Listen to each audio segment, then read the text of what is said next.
And then now we have Nick Ball, which I think is one of the greatest in possibly featherweights at this moment.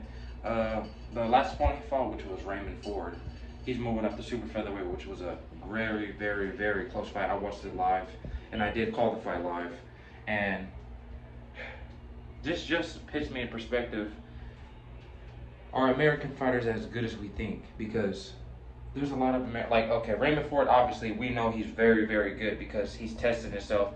He's putting himself out there in fights that he could possibly lose. And even though he lost, Eddie Hearn is still pushing him as a fighter because Eddie Hearn knows how talented and good he is. But this is making me think. A lot of American fighters, I don't know if they're as good as they say, because it's been a lot of upsets with certain fighters, like a certain young fighters coming up, and this is just making me think, how good are these fighters that everyone's pushing that are so good? Like, we haven't seen all these fighters in tough battles and against the best competition, in my opinion. But let me know what you guys think. Shout out to Nick Ball and Raymond Ford because they both have fights coming up.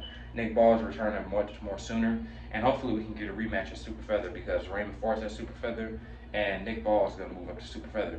Let me know what you guys think, and I'm out.